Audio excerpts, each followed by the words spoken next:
Good evening, everybody, and welcome to tonight's City Council meeting. We're certainly pleased to have everybody here tonight. Today is Tuesday, July 9th. I'd like to introduce you to your City Council. Council members Aguilar. Here. Anderson. Here. Entenmann. Here. Erpenbach. Here. Jameson. Here. Karski. Here. Rolfing. Here. Staggers. Thank you very much. In the City of Sioux Falls, we start our meetings with an invocation, and we're very, very pleased to have Pastor Dennis Thomas of Common Ground Church here tonight to lead us in prayer. We'd ask you to stand, and then if you'd remain standing for our Pledge of Allegiance, we'd appreciate that. Pastor Dennis, welcome. Thank you. First of all, then, I urge that supplications, prayers, intercessions, giving of thanks be made for all people, for kings and all who are in high positions, that we may lead a peaceful and quiet life, godly and dignified in every way. Sovereign Lord, you are our Creator, you are our Redeemer. We come to you in the merits of Jesus Christ. We thank you for the promise of eternal life. We thank you for the great country and the privileges we have here. We thank you for this city in which we live. And we are here to fulfill your call to pray. We ask for our leaders in Washington, Lord, that they may turn to righteousness, turn to truth, turn to statesmanship, and do what is right. We ask for our leaders of this state that they may follow your precepts and seek to know your will. We ask for the leaders of this city that they may do the same. And the citizens of our land, Lord, we ask that they may acknowledge you, that they may reverence you, that they may live lives that would honor you. We pray for this council that you would give wisdom in deliberation. We ask that we would seek not our own wills, but yours. May we be pleasing in your sight in our attitudes, our thoughts, and our deliberations.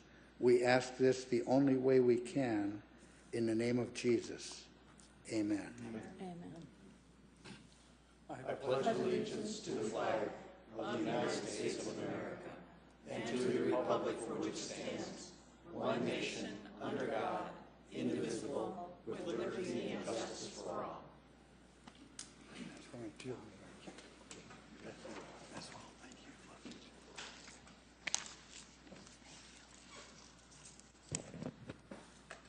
Pastor Dennis, thank you so much. We'll now continue our meeting with the consent agenda. Council, any motions or changes tonight? Move for approval, Anderson. Councilor Entenmann's made a motion to approve, and it was seconded by Councilor Anderson, Jr. If there is no discussion, a roll call vote, please. Councilors Erpenbach. Yes. Jameson. Yes. Karski. Yes. Rolfing. Yes. Aguilar. Yes. Anderson. Yes. Entenmann. Yes. That is passed 7-0. Now move on to our regular agenda. Council, any changes or motions? Move to approve, Karski. Second, Entenmann. Councilor Karski's made a motion to approve our agenda tonight, and it was seconded by Councilor Entenmann. If there is no discussion, a roll call vote, please. Councilors Erpenbach. Yes. Jameson. Yes. Karski. Yes. Rolfing. Yes. Aguilar. Yes. Anderson. Yes. Entenmann. Yes. That is also passed 7-0. Thank you. Folks, again, welcome to tonight's meeting. We appreciate it. This is an opportunity for you to engage the council. If anybody would like to come forward to speak, we'd welcome that. We just ask you to introduce yourself to the people of our town. And if you could limit your comments to 5 minutes or less, we'd appreciate that as well. Would anybody want to engage the council? Well, thank you very much for being here anyway. We appreciate that. We'll now move on to item number 6. First reading, an ordinance of the City of Sioux Falls, South Dakota, approving the exchange of real property. Good evening, City Council. Darren Smith, Director of Community Development. And I'm not sure, Steve, if we'll be able to can we pull this exhibit up? If not, I'll hand it out. Yeah, should be on. And I'm going to hand this out just as a backup.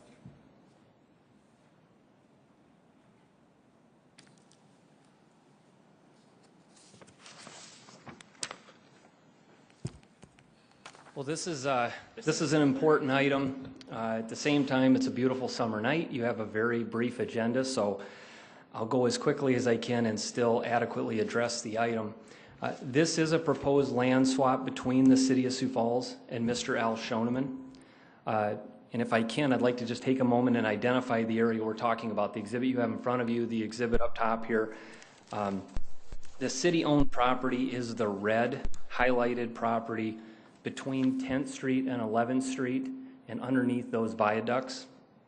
The Schoeneman property is along the river just south of the existing pedestrian bridge and adjacent to the new CNA building on the west, and that's highlighted in blue. Mr. Schoeneman is a partner in both the new CNA building as well as the currently being constructed Hilton Garden Inn where the river ramp once stood.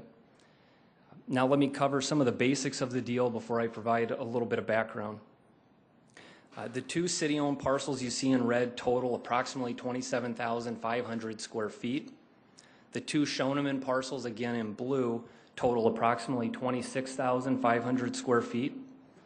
A November 2012 appraisal by Steve Shackett determined the value of each of the parcels at $3.80 per square foot. The total value of the city parcels, therefore, is $104,800.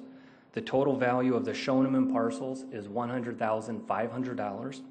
So if approved at closing, Mr. Schoeneman will provide the city with a check for the difference, which is $4,300. The first conversation surrounding the city's properties with Mr. Schoeneman and his partners occurred over a year ago when they approached us about using this property as a staging site for the Hilton Garden Inn project, primarily to park heavy equipment and construction workers' vehicles there during the duration of the project.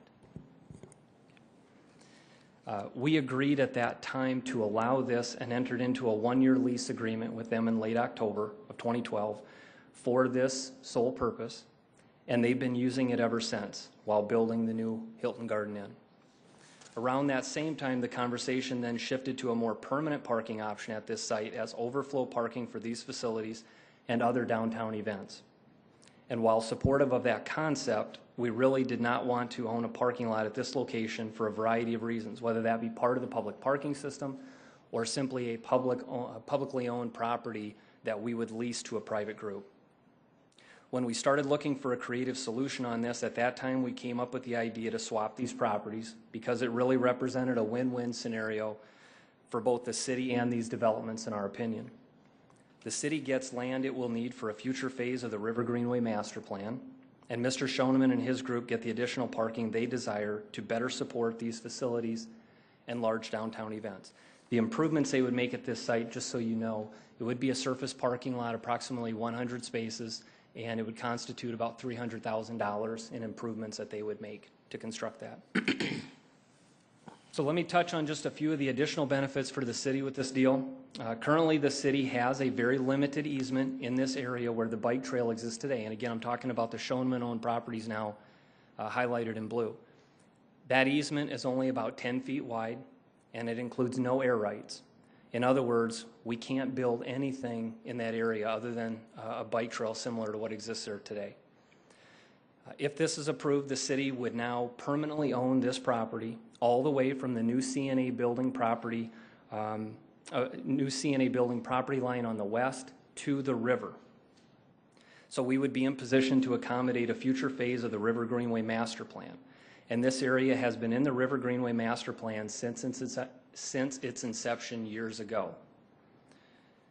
I would also like to note that the City Parks Department, whenever possible, strongly prefers to own the property that they make improvements upon, as opposed to having an easement of any kind. This will now provide for that in this area.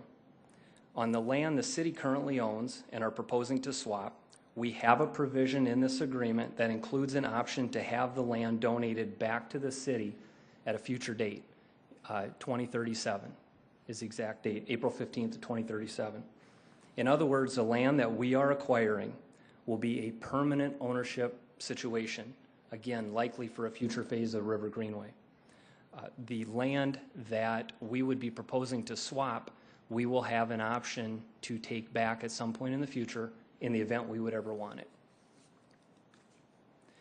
Finally, Mr. Schoeneman's group has offered to make this parking lot available to the public upon request for major downtown events, so long as it does not conflict with their own needs with these facilities.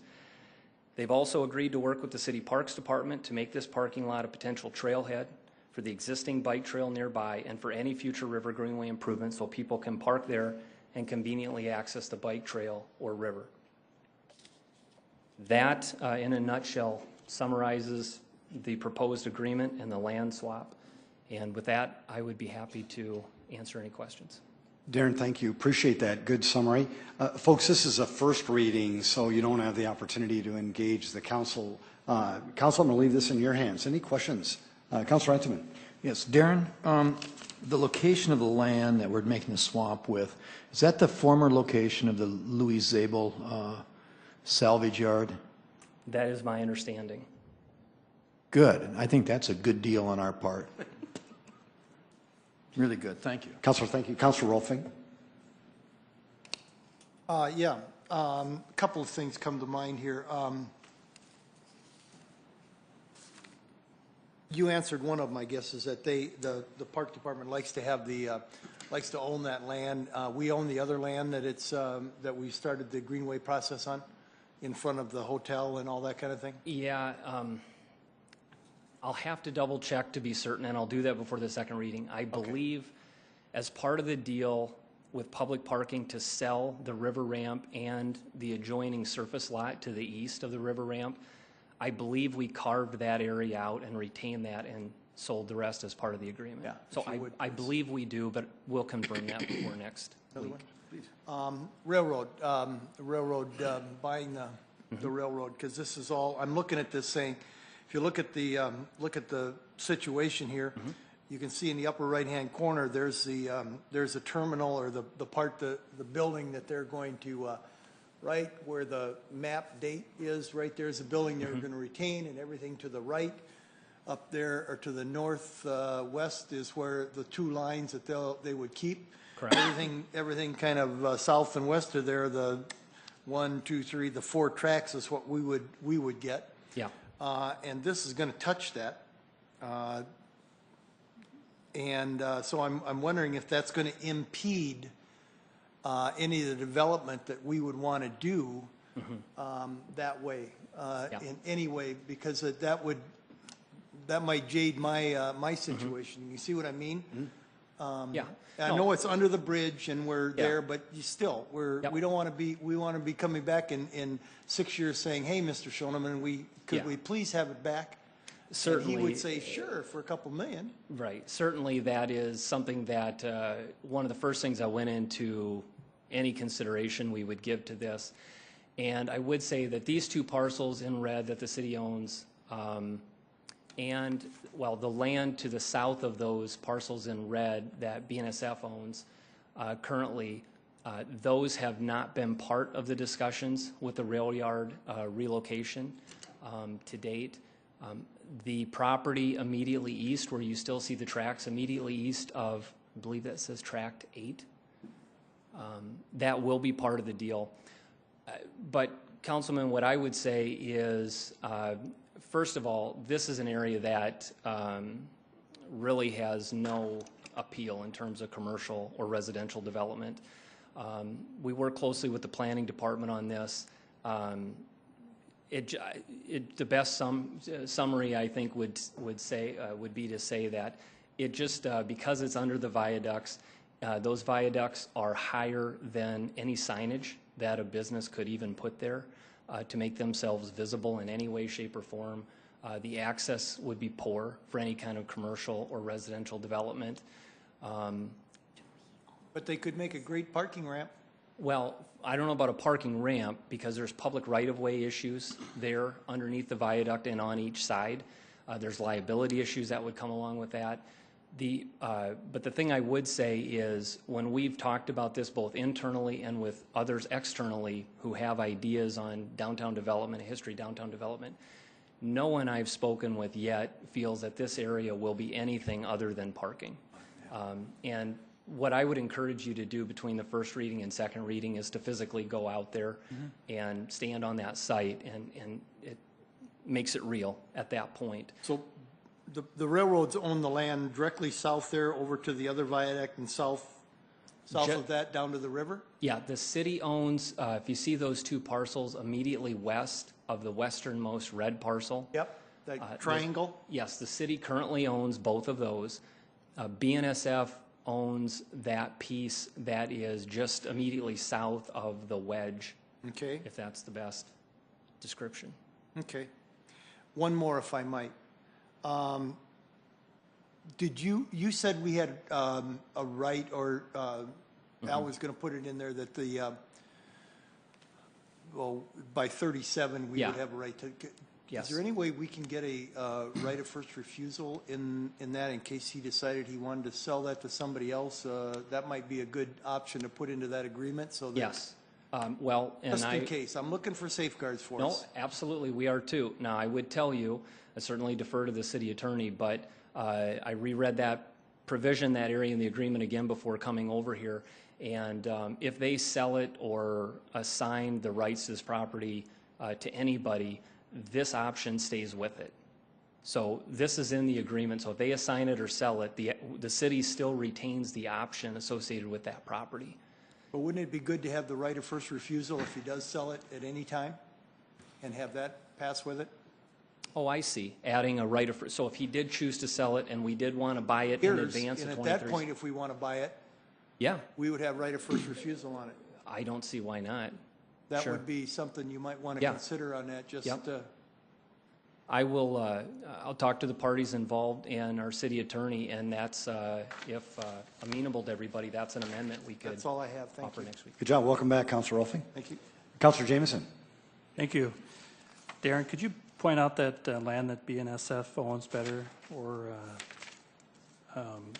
maybe I missed it, you did, but I wrote it. Yeah, let me, Steve, which one of these is the laser? Don't know, okay. It's the,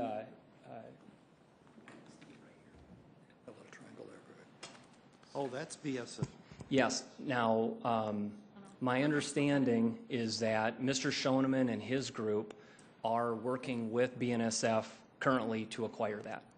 Have him point it out again. Is it the trapezoid or whatever they call that? Yeah.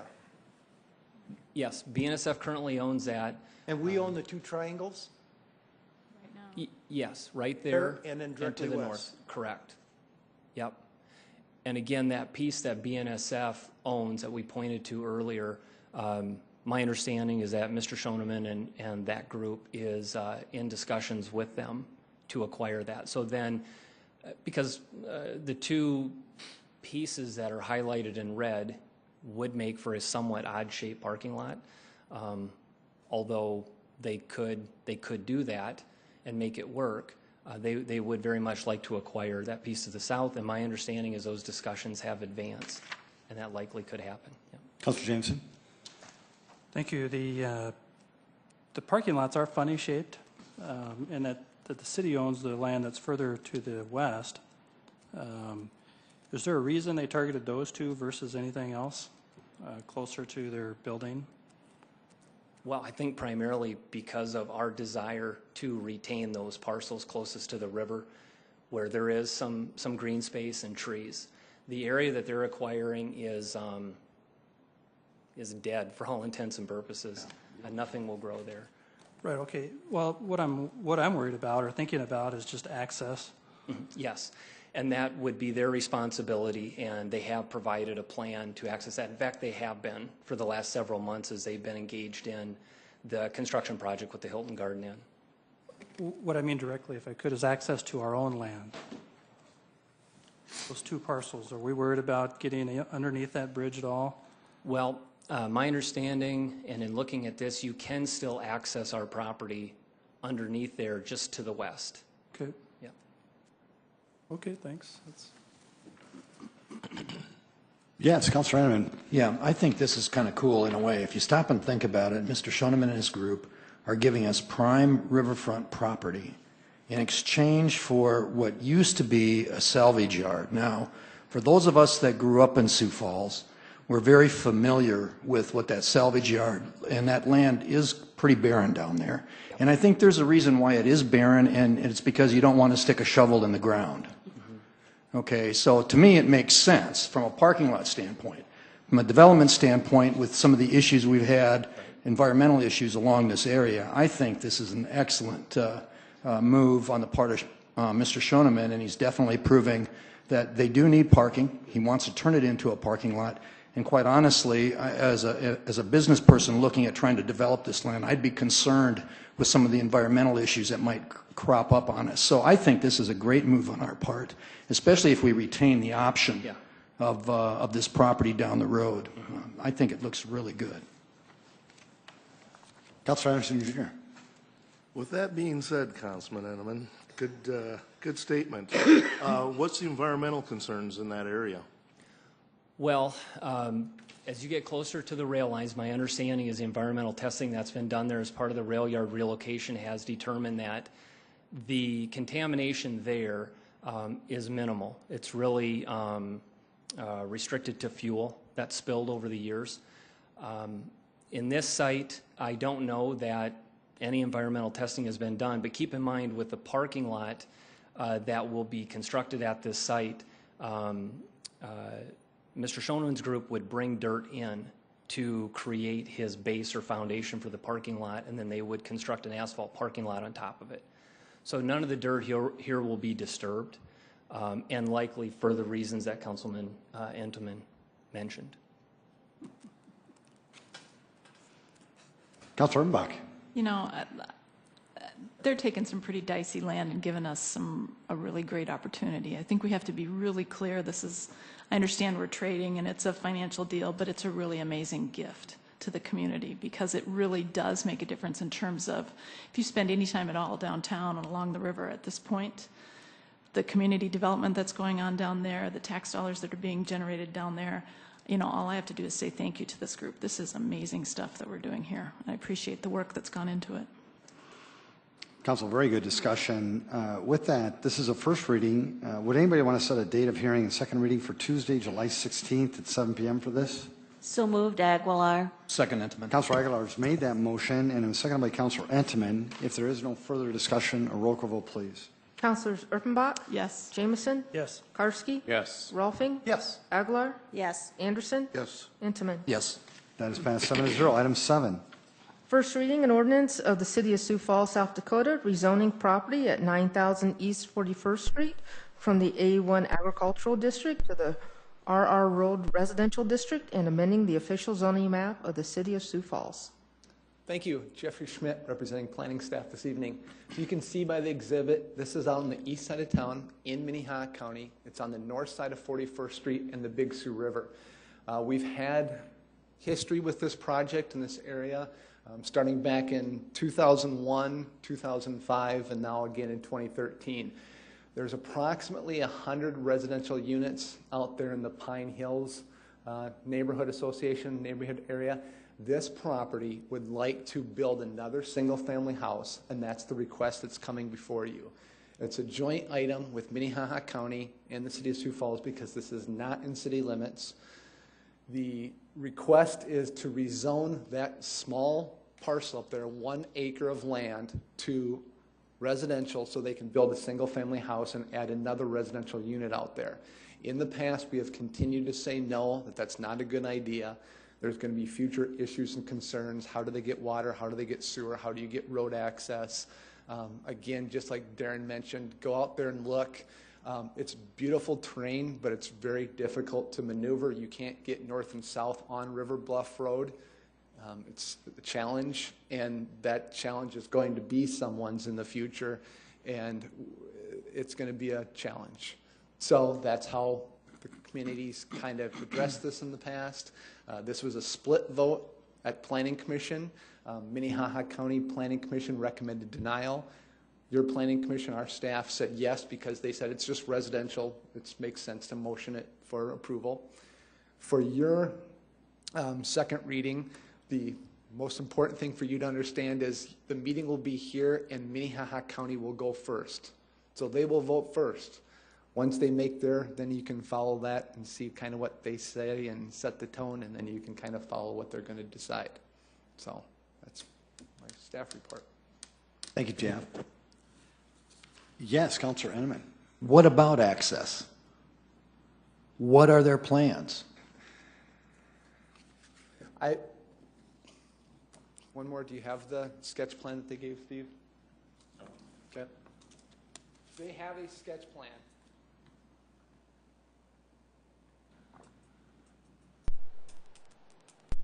The applicant's sketch plan. Jeff is saying they have a sketch plan. Correct. Thank you, Jeff. Thank you. So that is River Bluff Road on the east side. This is the 1.3 acre parcel. So they're showing a drive, it blanks out. They show a driveway to the east. Steve also has contours, they're showing contours. This has not been engineered, this has not been designed, this has not been constructed. This is just, well, look, we'll have a driveway over to the east and then we'll go on this gravel road north and south to get in and out of this residential lot. Councilor Karski. The infrastructure, the sewer, the water, what do we have out there? I mean, or do we don't have anything out there. It's up to this property owner to hook up to whatever eventually gets there. But you had mentioned about the difficulty in getting this out there. Whose responsibility is it to get it to where? We'll start with sanitary sewer. We have a sanitary sewer trunk line out there. The east side sanitary sewer trunk line's out there, but not the lateral lines or the service lines to do any of the hookups. Okay, go back. Thank you, Steve, or go back just to the aerial. And we don't have water lines, we don't have drainage, storm drainage, we don't have any of the main infrastructure that a city would generally have for rural subdivision. Again, you know that when we annex a property like this, 100 residential lots, we would basically say, we're here, we're gonna put in water, sewer, roads, drainage, and those costs then go back to these property owners and go, just like with Klein Edition on the west side of town, we go, and the costs are $30,000 to $40,000 per lot, and they go, wait a minute, I don't want to pay $30,000 to $40,000. This is going to be one of those customers that's going to say, yeah, but I don't want the cost of having to put in utilities. We would bring the utilities out to them and then assess them their cost to have to hook up. So that's the long answer to it, is we'll bring the utilities out at a future date and then they will have to pay for those utilities. Councilor Rimbach. But is that a possibility at this point? I mean, Pine Hills doesn't really want to be part of Sioux Falls, do they? I mean, it's not reality in the next few years, is it? The reality is that when there's development north and south of them, then we would start talking about annexation. So again, we started talking to them in 2001. Then the east side sanitary sewer came in 2007. At the same time, the economy really changed. Mm-hmm. How development's taking place on the east side of town now, again, that's really hard to look in the crystal ball, but I would say in the next 10 years, we'd be out there talking to them and saying it's time to start looking at infrastructure and utilities, and you need to start looking at hooking up, and this would be just another customer that we'd communicate with. Thank you. Councilor Jameson. Jeff, would 41st Street turn into I can't really quite figure out exactly where I'm at, but Yep. Further west, is the road improved? 41st Street is improved right now out to 6 Mile Road. You can see it, 6 Mile Road's on the west side. And then it goes into a gravel subdivision on the east side. One more down, Steve. That's 26th Street, so then 41st Street. And then as 41st Street comes outwards, where Steve's drawing, as it goes out, then it dead ends. And then right there is the house, and then it continues as a gravel road, and then it dead ends at basically the steep trains to the Big Sioux River. So when we look at making improvements to 41st Street, when Chad has to look on a CIP, he's going to say, you know, are we going to do 2 lanes or 4 lanes? What's really the need? What's the cost benefit to going east of 6 Mile Road? So, What I was maybe after is that intersection where the home is near is never going to turn into an arterial road. 41st Street will be an arterial road, but we don't know about north and south yet. We show it in the long-range transportation plan as there's a need to go north and south out there, but we don't know if we can ever get through that intersection We don't know if we can do it. We haven't designed it. It's not necessarily an area that we've looked at. Thank you, Steve. Steve said that he'd have the contours if you needed them. You'd have to build a bridge structure or a viaduct. You do have to do significant work out here to build a roadway there. And we've talked to the neighbors about it. There needs to be a north-south roadway, but we don't know if it needs to be here or not. Councilor Karski. I'm just curious, is the owner of the land requesting the rezoning, or is this a contingency upon rezoning? Do you know? I don't know for sure. My understanding, but looking at the application, is it's the property owner looking to build a house. Okay. One house on 1 acre.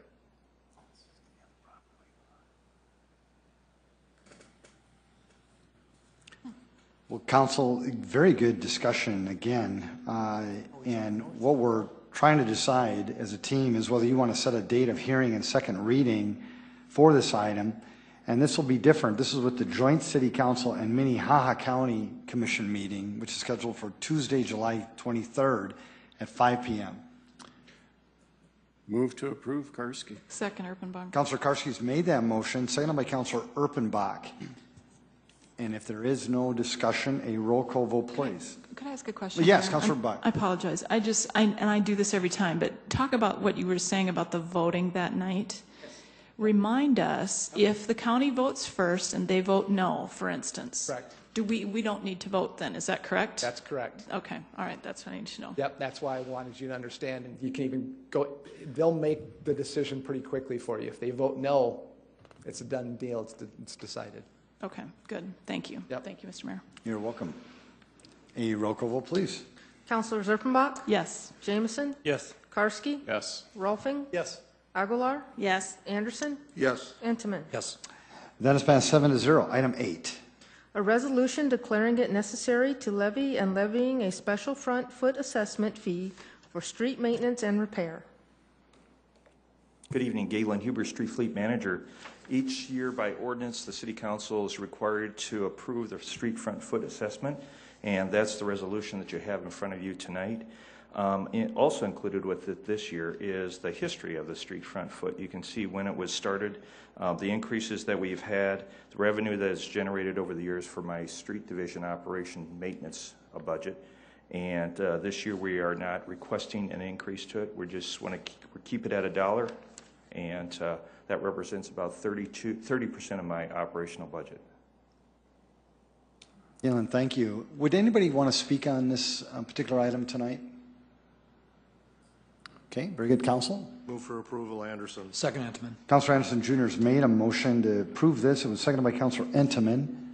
A roll call vote, please.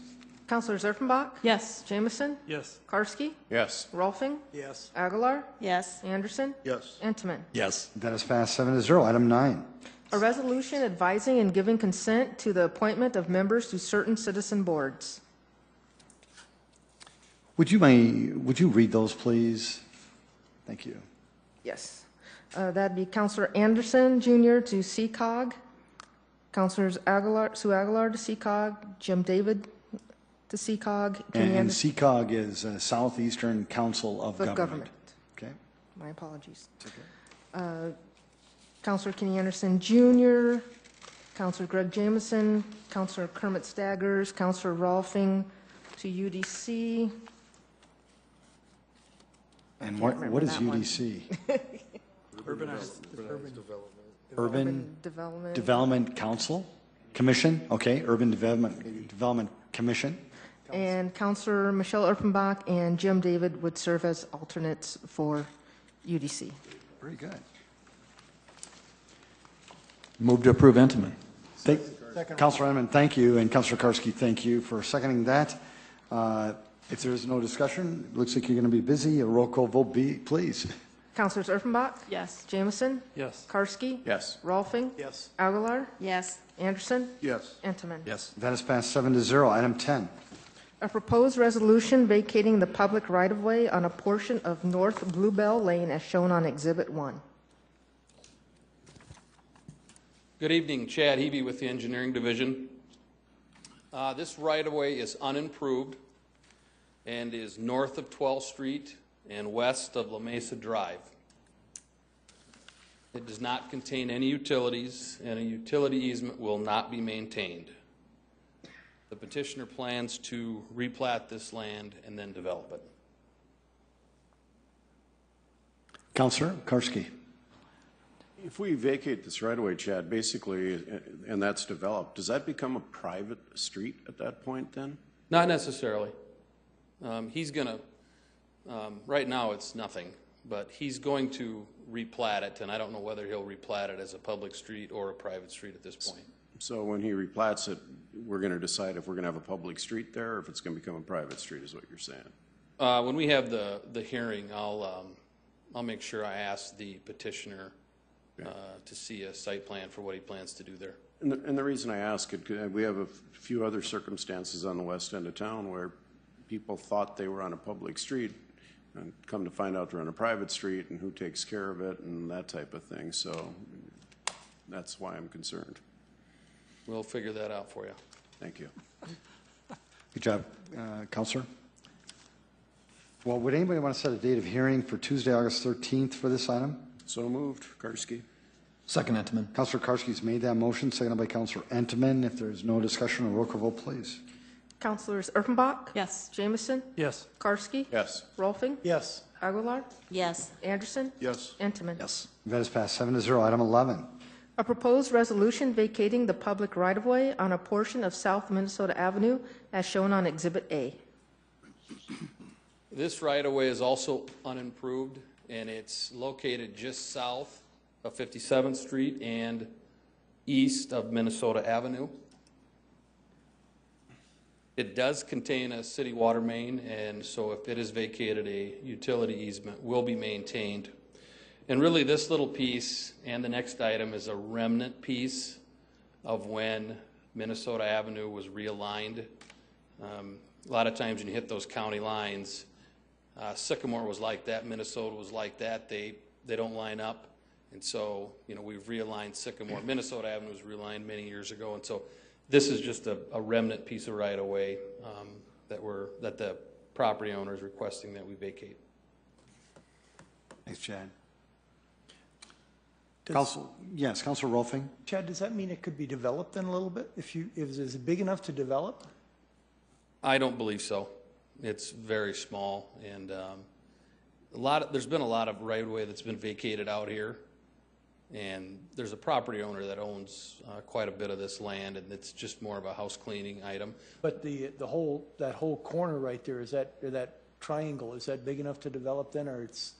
I don't believe the triangle is in itself. However, he hasn't come to us and said they have any plans to For the north build part of anything, north of that? build anything out there. Okay, just thought. Move to approve the resolution. Second, Rolfing. What we're doing is setting a date of hearing for Tuesday, August 13th at 7 p.m. for this item. Thank you, councilors. And if there's no discussion, a roll call vote, please. Councilors Erfenbach? Yes. Jamison? Yes. Karski? Yes. Rolfing? Yes. Aguilar? Yes. Anderson? Yes. Entenmann? Yes. That is passed 7-0. Item 12. A proposed resolution vacating the public right-of-way on a portion of South Sunnymead Circle as shown on Exhibit A.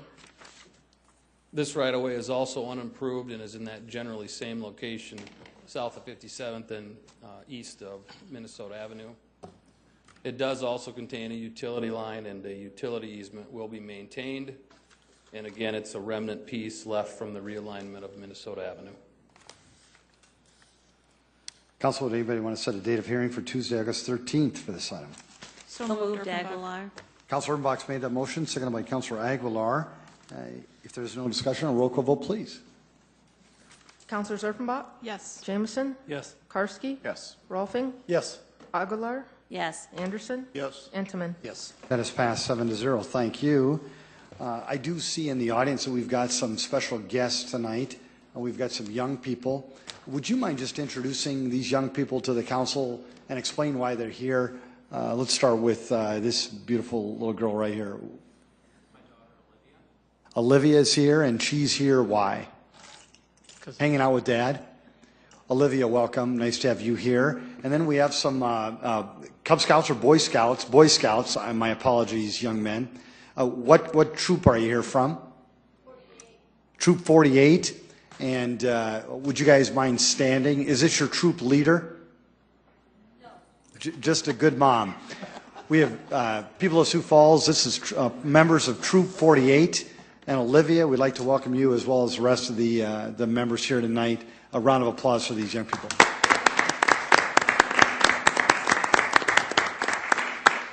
Well, welcome. And again, Council, we've got a motion to adjourn. Second. Seconded by Councilor Rolfing. And all those in favor say aye. Aye. Opposed? Make it a great night, Sioux Falls. This meeting is adjourned.